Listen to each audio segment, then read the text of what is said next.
जय भीम। मैं हूं अशोक दास और आप देख रहे हैं दलित दस्तक। अमेरिका के कैलिफोर्निया शहर में सिस्को कंपनी में काम करने वाले एक दलित समाज के इंजीनियर के साथ हुआ जातिवाद का मामला अब अंतर्राष्ट्रीय चर्चा का विषय बन गया है।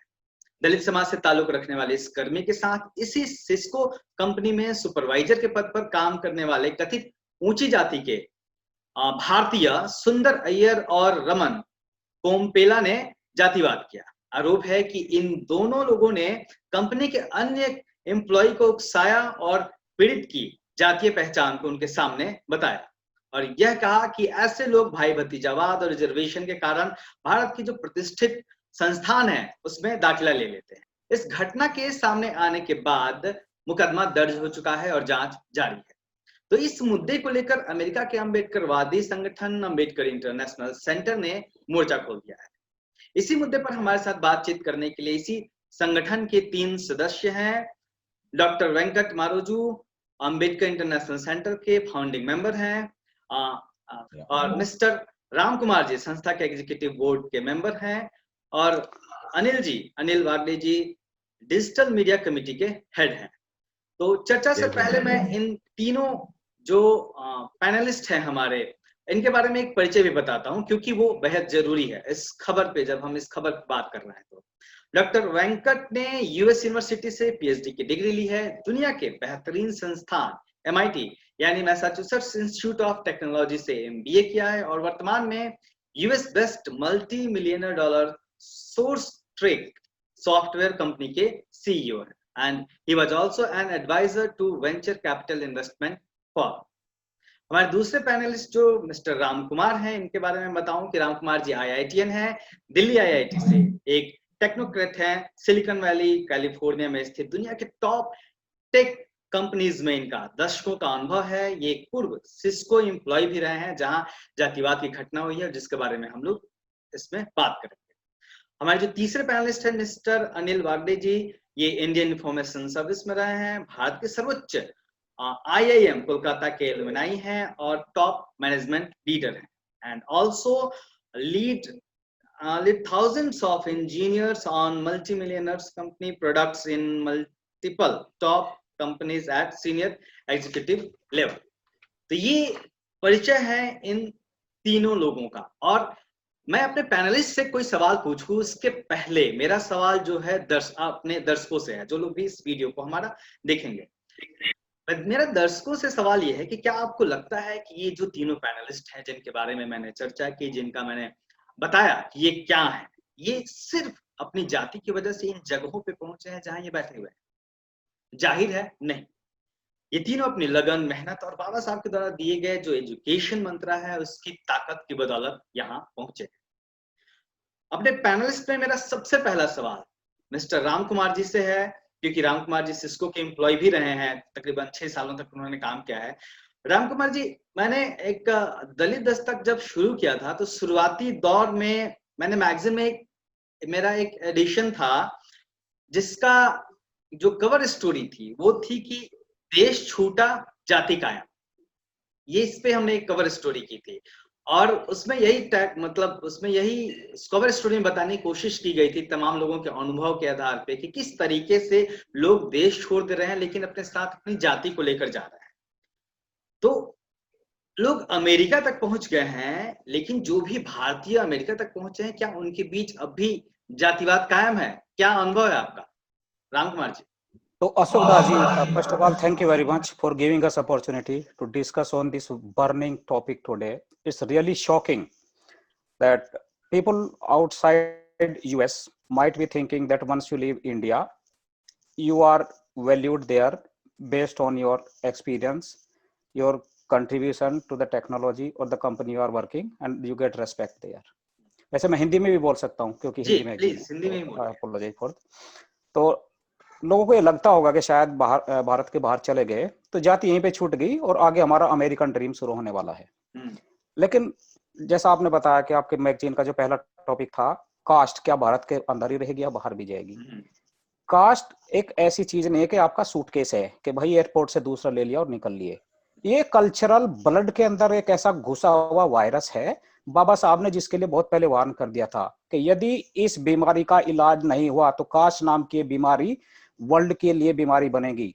कोरोना की बीमारी जैसे है ना, बस मान के चलिए कि वो बीमारी वही है। इसके लिए जब तक आप प्रोटेक्शन नहीं करेंगे, प्रोटेक्शन होगा सख्त दंड कानून में, जिसका फायदा यहाँ पे आके भी भारतीयों ने उठाया है कि यहाँ के आके उनको अच्छी नौकरी मिल गई, डॉलर में कमाना शुरू कर दिया, अच्छी लाइफ है। और मतलब यहाँ का जो रिक्रूटमेंट सिस्टम है वो इस तरह का है कि आप अपने रेफरेंस के लिंक के आधार पर नौकरी में भी फट से घुस जाएंगे और वहां पे आपके पीयर रिव्यू होंगे। पीयर भी ज्यादातर इंडियन जो आपके साथ कंपनी में बैठे उनसे अच्छा मिलेगा, नौकरी अच्छी मिल गई।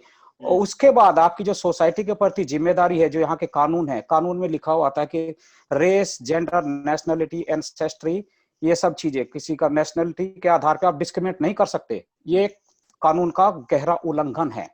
लेकिन ये कानून उस टाइप के हैं यहाँ, उस टाइम के हैं यहाँ पे जब यहाँ पे इतने सारे भारतीय टेक्नोलॉजी सेक्टर में या वर्क फोर्स में नहीं थे, तो यहाँ की जो सोसाइटी उसके हिसाब से कानून बन गए। और बाद में जैसे टेक्नोलॉजिकल रिवोल्यूशन शुरू हुआ 2000 के बाद से, स्पेशली भारतीय इंजीनियरों की यहाँ पे एक बहुत बड़ी तादाद आनी शुरू हो गई कंपनियों में। तो ये जहाँ की जो ज्योग्राफी थी उसमें एक शिफ्ट आना शुरू हो गया। आप देखेंगे कि कुछ सारी कंपनी में, जिसमें से सिस्को एक स्पेशली एक बड़ा एग्जांपल है, मैंने इसमें खुद काम किया है 6 साल तक। हालांकि जब केस शुरू हुआ इससे पहले मैं वहां से चला गया था। आई हैव सीन पूरे ग्रुप में, और मल्टीपल ग्रुप जो एक साथ काम कर सकते हैं, पूरी की पूरी हिरार्की इंडियंस की होती है। और कंपनी ने पूरी तरह इग्नोर कर दिया कि भाई देखो, these are not only technical people, ये खाली साहब के लिए टेक्नोलॉजी पे काम करने वाले वर्कर नहीं है, ये अपने साथ एक कल्चरल वो जो है ना समस्या भी लेके यहाँ पे आ रहे हैं, जो इनके लिए वहां पे चलता है, एटीट्यूड है, लेकिन यहाँ पे कानूनन उल्लंघन है। लेकिन उसके लिए क्लियर कट वर्ड जो इंडिया में यूज होता है, कास्ट, जाति, वो यहाँ पे डिफाइन नहीं है। अदरवाइज आप यहाँ पे किसी भी कैफेटेरिया में कहीं पे जाओगे, देखोगे बड़े बड़े बैनर पे लिखा है कि भाई आपको जो है ना लिंग, religion, caste, region, ancestry, nationality, इस रेसिज्म, इसके आधार पे आप किसी के साथ भेदभाव करोगे तो ये कानून का सख्त उल्लंघन है, आपको सजा होगी। लेकिन उनके पास कास्ट नाम का कोई शब्द तब नहीं था यहाँ पे, तो वो जानते नहीं थे, तो वो नहीं है। तो जो आने वाले भारतीय उसी का फायदा उठा के यहाँ पे अपना इनका जो कल्चरल, मतलब क्या बोलेंगे कि गार्बेज, कचरा जो राम कुमार जी, आप लोग वहाँ की सोसाइटी में रहे हैं, आपने सिस्को में काम किया और तमाम कंपनियों से जुड़े रहे हैं, वहाँ अंदर माहौल कैसा होता है? क्योंकि हर जाति के लोग होते हैं और इसमें भी खास तौर पे जो इंडियंस होते हैं उसमें मैक्सिमम पॉपुलेशन तो सो कॉल्ड अपर कास्ट की होती है। यहाँ पे जो ग्रुप इस तरह के हैं जिसमें पूरी इंडियन हिरार्की है, स्पेशली मैंने देखा है सॉफ्टवेयर इंजीनियर्स हैं, क्योंकि ज्यादातर इंडियंस जो बाहर आते हैं सॉफ्टवेयर इंडस्ट्री से आते हैं। उसमें 100% ऐसे नहीं होते, some of them are good people, लेकिन जो इस तरह का जिनका मानसिक लेवल अभी भी वहीं पे अटका हुआ है स्टोन एज में, जो जाति को ही अपना बहुत बड़ा प्राइड समझते हैं, वो इस तरह की चीजें, हरकतें करने की कोशिश करते हैं, सारे हथकंडे यूज करते हैं जानने के लिए कि कोई दूसरा जो इंडियन कैंडिडेट उनके ग्रुप में उसकी कास्ट क्या है। तो ऑब्वियसली आप सभी लोग जानते हैं, या तो नाम से थोड़ा पता चलेगा, क्लियरली नाम के बाद में लिखा हुआ है, नाम से नहीं है तो इधर उधर से जुगाड़ लगा के किस जगह से है, कहाँ से है, वेजिटेरियन है, नॉन वेजिटेरियन है, योगा क्लास कितने बजे करता है, और या किस गुरु के किसी कैंप में जाता है नहीं, वो धीरे धीरे डिस्कशन इस तरह के होंगे, यू नो। सो तो दे विल फाइंड आउट कि कौन इस डिस्कस से अनकंफर्टेबल फील करता है, मतलब वो जानना चाहते हैं लगातार कि हाँ हमारे साथ काम कर रहा दूसरा आदमी कौन है जो इंडियंस है। यस, जो विक्टिम है अभी सिस्को कंपनी के, जिनके बारे में सारा मामला हम लोग डिस्कशन भी कर रहे हैं, उनसे बात हुई है क्या किसी की? क्योंकि आप लोग एक ऑर्गेनाइजेशन में हैं, अंबेडकर इंटरनेशनल सेंटर, जो लगातार काम कर रहा है। ये अभी केवल 2 दिन पहले से मतलब प्रेस में आया है, तब हम सब लोगों को पता चला है। और उसके आधार पर जब तक जो हमारी अब तक की जानकारी है कि ये इस तरह का डिस्क्रिमिनेशन प्रॉब्लम वहां पे 2016 से शुरू हो गया था। और बाद में उसने इंटरनल सिस्को एचआर को भी इसके लिए कंप्लेंट किया, लेकिन एचआर ने कोई इस पे कदम नहीं उठाया। और उसके बाद ये जो विक्टिम है ये स्टेट गवर्नमेंट के पास में गया, स्टेट अटॉर्नी के पास में। तो अब ये स्टेट लॉ सूट हो गया बेसिकली, कि कैलिफोर्निया के लॉ का उल्लंघन किया है, इसलिए California on behalf of the victim is fighting against this company. और एक मैं बात और यहाँ पे जोड़ना चाहूंगा कि जहां तक मुझे याद है, अब तो पता नहीं सिचुएशन कैसी है, लेकिन सिस्को में एचआर में भी हमेशा कुछ ना कुछ इंडियन वहां पे रहे हैं। तो मैं ये कह सकता हूं कि ऐसा हो ही नहीं सकता कि इंडियंस को पता ना हो कि समस्या रियल है। They should not ignore, they should no कि जिस हिसाब से यहाँ की मतलब डेमोग्राफिक सिचुएशन एम्प्लॉय के हिसाब से चेंज हो रही है, बहुत सारे एशियंस इंडियंस आ रहे हैं, तो कास्ट आ रही है, लोग शिकायत करने लगे हैं, that means it is the time you have to take action. ये तो वो मतलब इस तरह की स्थिति हो गई कि आप अपने बगीचे में एक भालू को पकड़ के इसलिए ले आए कि उससे फिशिंग करवाएंगे, लेकिन आप ये भूल गए कि फिशिंग के अलावा वो बाकी सारे बगीचे के आपके दूसरे जो छोटे छोटे क्रिएचर हैं या दूसरे आपने जो पाले में हैं आपके साथ जो रहते हैं, वो उनको भी एक दिन अटैक करेगा। So who is responsible to that? Company, the company, they intentionally ignored it. ऐसा नहीं कोई जानते नहीं थे, क्योंकि एचआर वहां पे इंडियन होते हैं, मैं जानता हूं होते हैं वहां पे, they should know it, they have ignored it. Venkat da, मेरा अगला सवाल आपसे है, मतलब एक आम तौर पे माना जाता है कि बहुत प्रोग्रेसिव लोग अमेरिका पहुंचते हैं, या फिर जो प्रोग्रेसिव नहीं भी होते हैं वहां जाके प्रोग्रेसिव हो जाते हैं, वहां की सोसाइटी को देख के, वहां के लोगों के बीच में रह के। फिर ये सुंदर अय्यर और रमन जैसे जो लोग हैं, इनकी सोच क्यों नहीं बदल पाती? आपने जो तमाम लोगों को देखा होगा, तो आपने क्या महसूस किया? अशोक जी, पहले आपको मैं धन्यवाद देता हूँ, आप ये प्रोग्राम कर रहा है। आपको अम्बेडकर इंटरनेशनल सेंटर से बहुत बहुत शुक्रिया कि आप लगातार अपने दलित जाति के लिए आप मीडिया को इतना सेवा कर रहा है। तो मैं खुद देखा आपको साथ में रह के कुछ दिन दिल्ली में, तो आपको तो बहुत धन्यवाद। ये आप जो चीज पूछा ना, ये बहुत ही अनफॉर्चुनेट है, ये एक अमेरिका, इट्स वेरी वेरी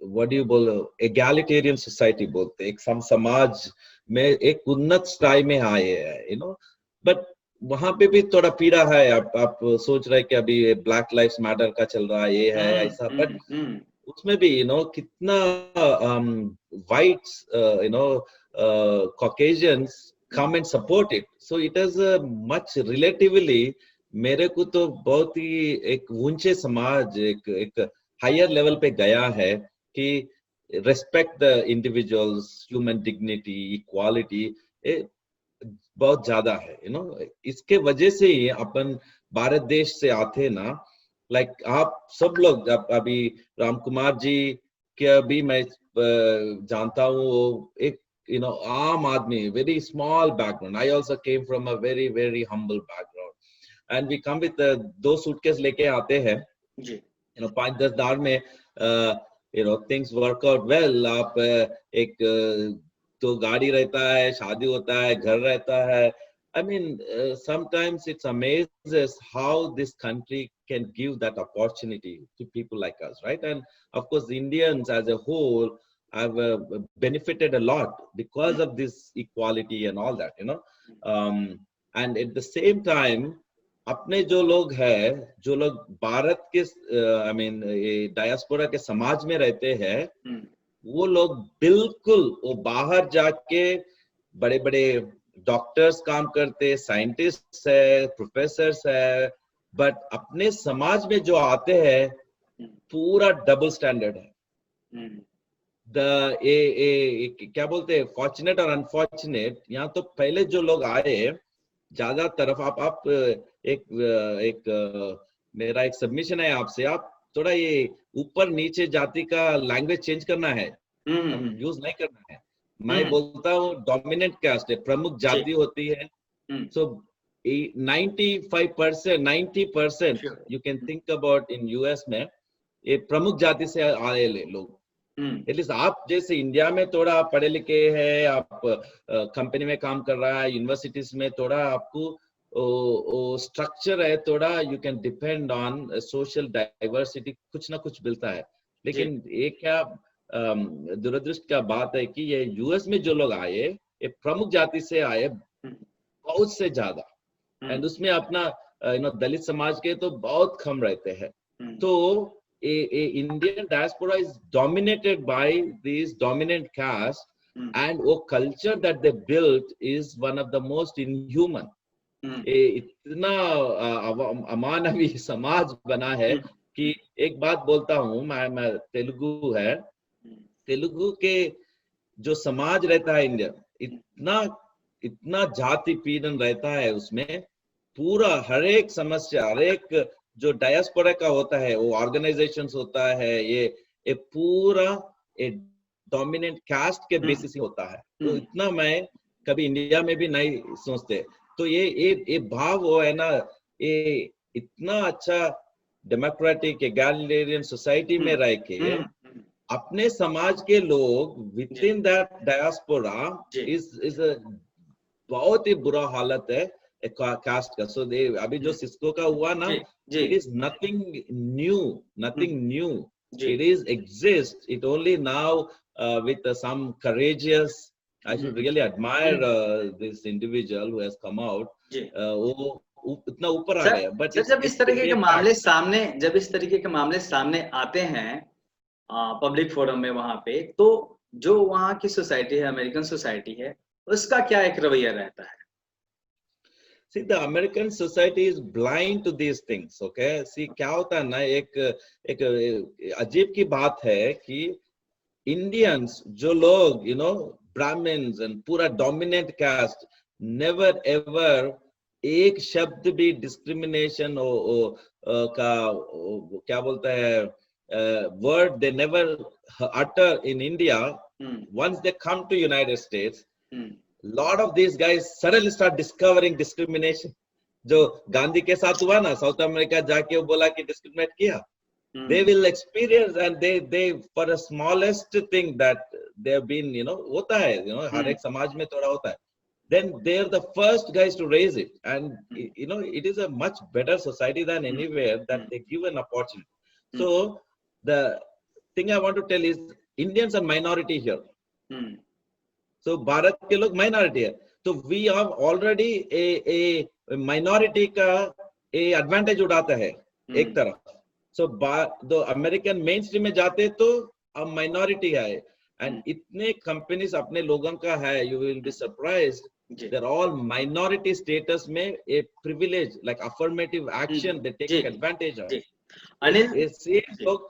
ये सेम लोग वो रिजर्वेशन को हर एक तरह अपोज करते हैं इंडिया में।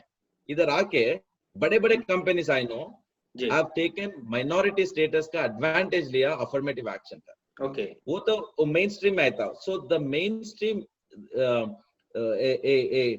American doesn't know a lot about our caste system। Unless you are very educated, very socially conscious, and very limited people know that।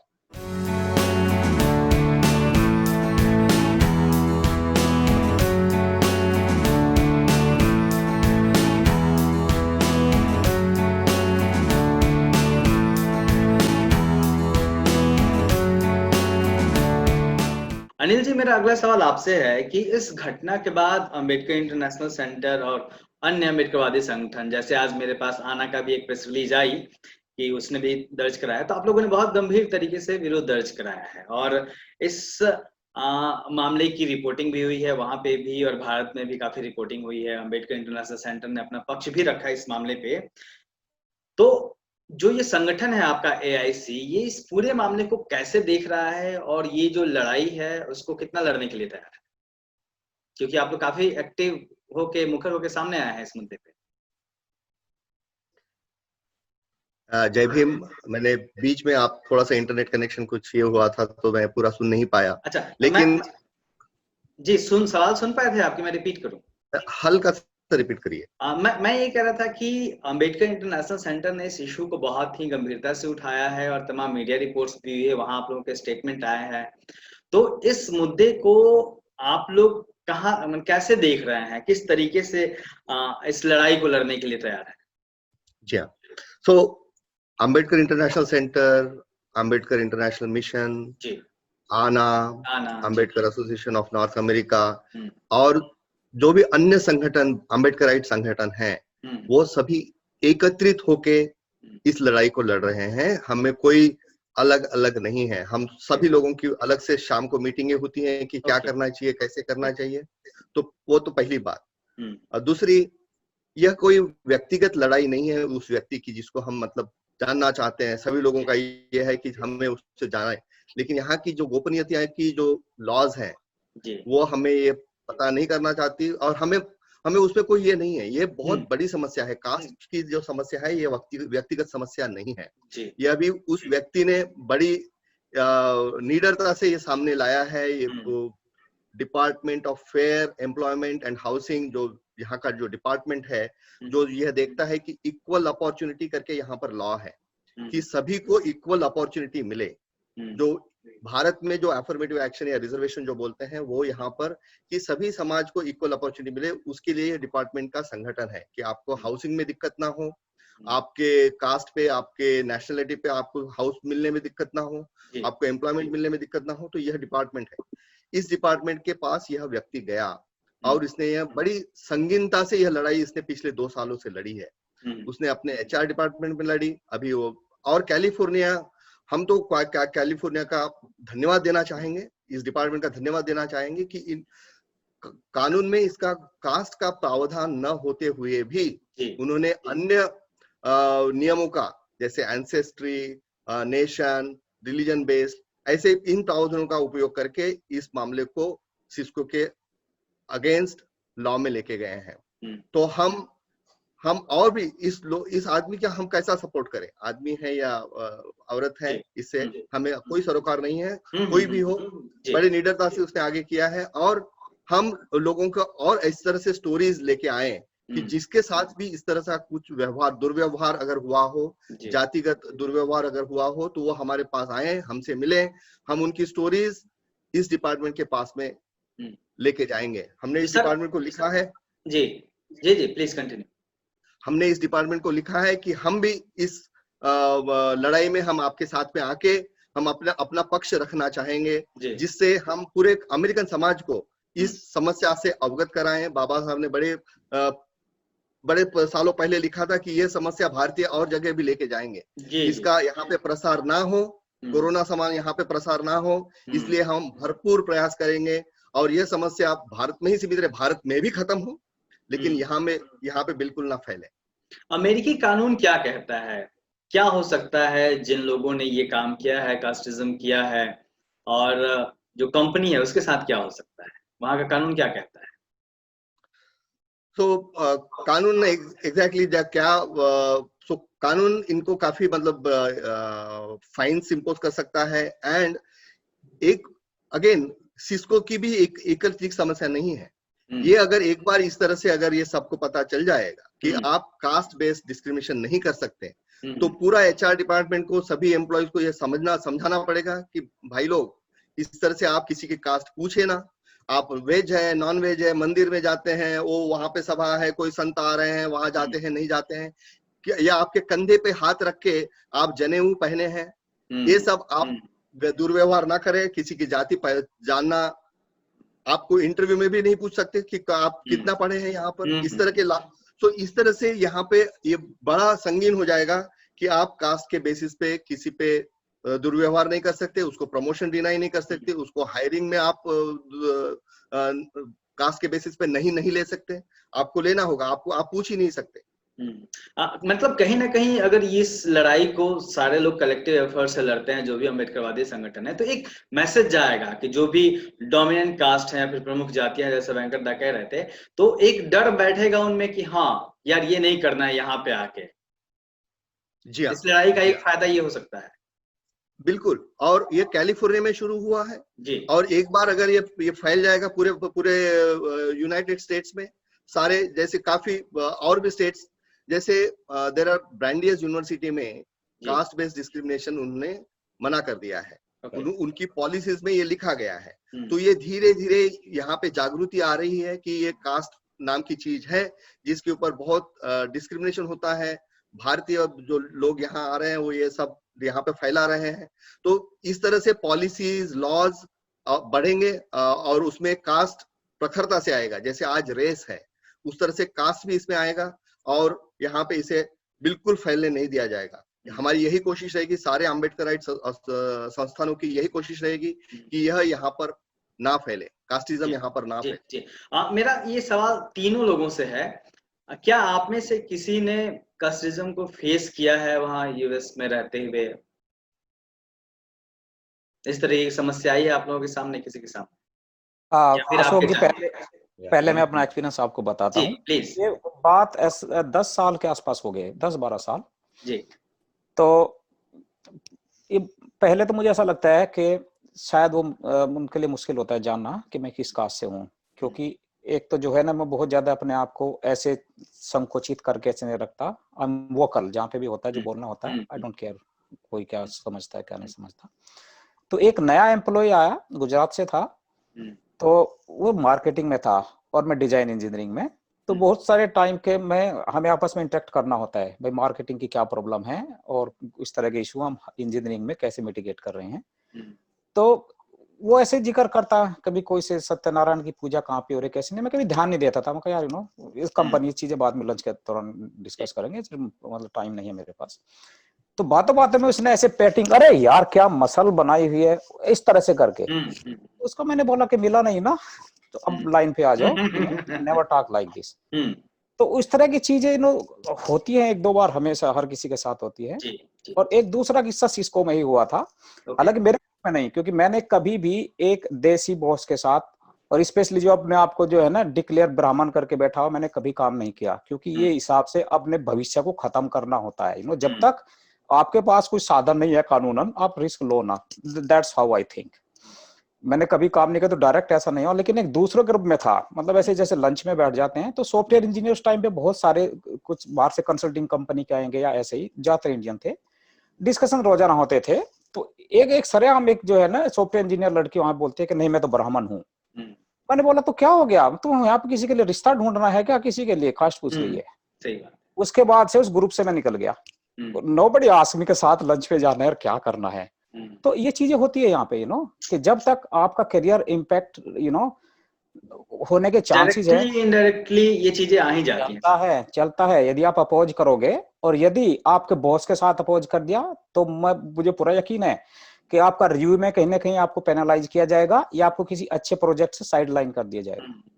जितने लोगों से बात की है मैंने, मैक्सिमम यही बोलते हैं कि नहीं हमारी कास्ट मत बता देना, आपको पता चल गया है तो, क्योंकि गड़बड़ हो सकती है। हाँ, एक डर रहता है कहीं से भी। और किसी का एक्सपीरियंस, वेंकट दा, आपका कोई एक्सपीरियंस इस तरीके का?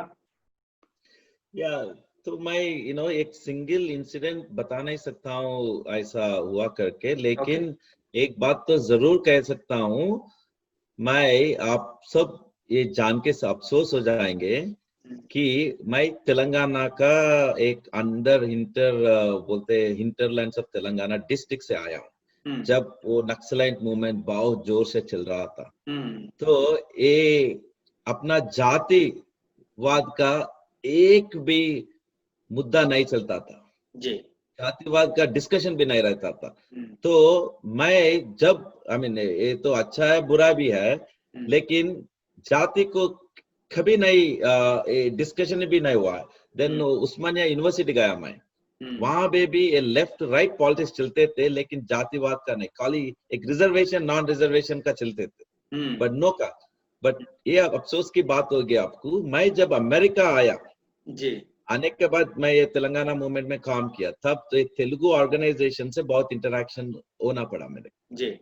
तब मैं पहचान लिया कि कितना जातिवाद है अमेरिका में, अपना समाज में। एक तेलुगु समाज इन अमेरिका में full infested with caste. I won't everything. You stay away from the diaspora, then you're okay. But you want to get into any part of a community organization, to local organizations, anywhere, it is infested with caste. And after that only, actually my Ambedkar को जाना, फूले को जाना, इधर America आने के बाद, okay.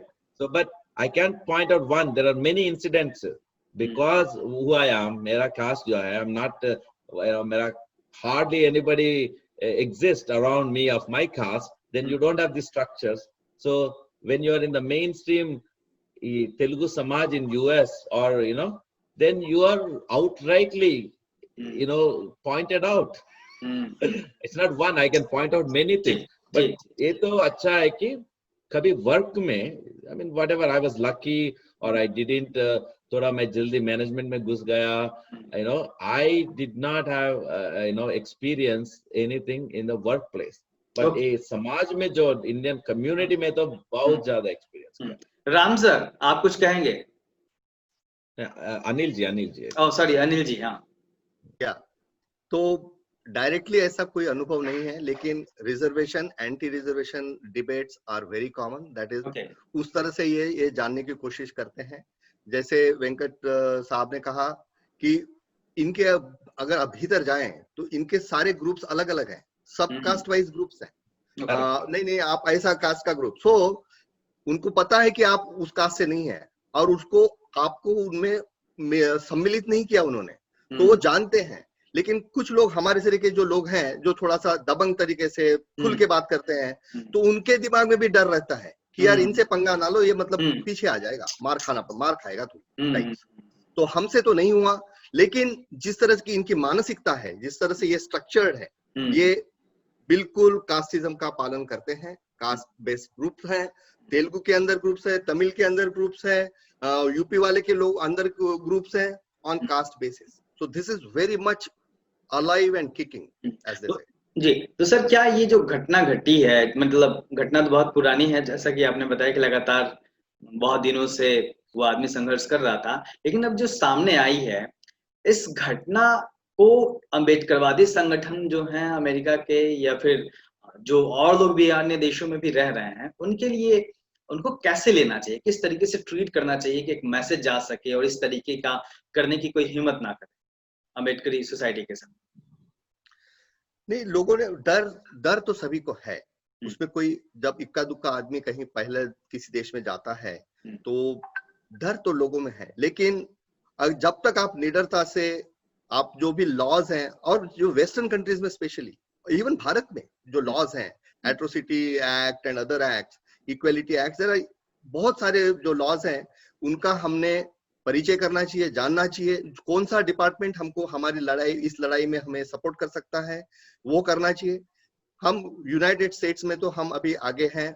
अगर किसी को इस तरह की कोई भी समस्या है तो वो हमसे मिले, हमसे परिचय करें, हमें बताएं, हम उनसे इस डिपार्टमेंट से मिलवाएंगे। हम खुद यहाँ पर जो यूएस सीनेटर्स, जो कमला हैरिस वगैरह जो लोग हैं, जो स्टेट ऑफिशियल्स हैं, उनसे हम मिलेंगे, उनसे हम दरख्वास्त करके उनको हम समझाएंगे और ऐसे लोगों को उनसे मिलवाएंगे। अगर वो आगे नहीं आना चाहते तो यहाँ का लॉ और भी अच्छा है कि पूरी एनोनिमिटी देता है, आपको पूरे नाम से नहीं आना है। जब आप ये पूरा जो केस देखेंगे तो जॉन डो करके बोलता है, जॉन डो उसका नाम, उस व्यक्ति का नाम नहीं है, उन्होंने कहीं पे भी आपको ये नाम नहीं मिलेगा। तो यहाँ की सिस्टम्स गोपनीयता के बारे में बहुत ही अच्छी हैं। आप अगर गवर्नमेंट के पास में जाए तो आपका नाम सामने नहीं आता है, अगर आप उसको खुलेआम नहीं रखना चाहिए। तो हर लोगों ने लड़ना है, लड़ाई के सिवा कुछ नहीं होता। बाबा साहब ने यह लड़ाई अकेले दम लड़ी, हमने इस लड़ाई को आगे लेके जाना है, अदरवाइज ये लोग फिर से हावी हो जाएंगे, फिर से हमें कास्टिज्म का शिकार यहाँ पे भारत से दूर अमेरिका में होना पड़ेगा या किसी और अन्य देशों में होना पड़ेगा। अगर हमसे इससे बचना है तो हमें लड़ाई जरूर करनी है। और सब जो ऑर्गेनाइजेशंस बने हैं, लाइक एआईसी हो गया, एआईएम हो गया, या फिर आना जैसे संगठन, तमाम एक ये भी चाहिए कि जो इस समाज के लोग हैं, अम्बेडकरी समाज के, वो एक साथ किसी न किसी ऑर्गेनाइजेशन से जुड़ के इस मुहिम में बने तो चीजें आसान हो जाती हैं। या देखिए, आना, एम और एआईसी एक ही हैं। अमेरिका एक बहुत बड़ा देश है, तो ईस्ट कोस्ट में अम्बेडकर इंटरनेशनल मिशन ज्यादातर कार्यरत है, आना कहीं बीच में और एआईसी वेस्ट कोस्ट पे।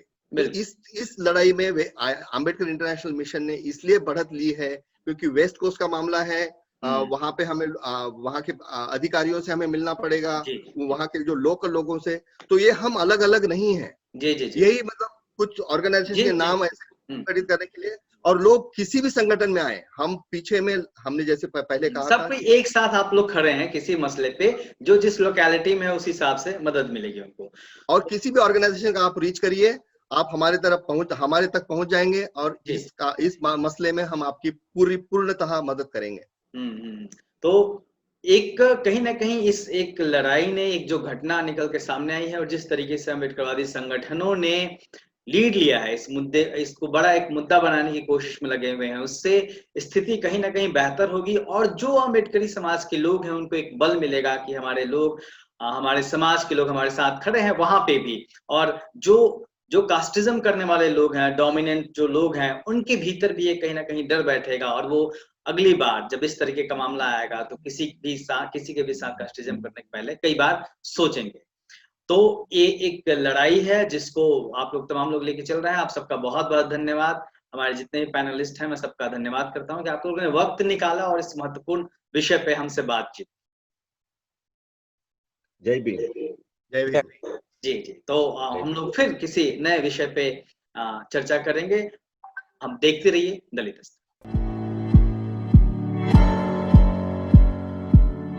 दलित दस्तक आपका अपना चैनल है। यह चैनल आपकी आवाज उठाने के लिए है। इसको जरूर सब्सक्राइब करें और अपने दोस्तों से भी करवाएं।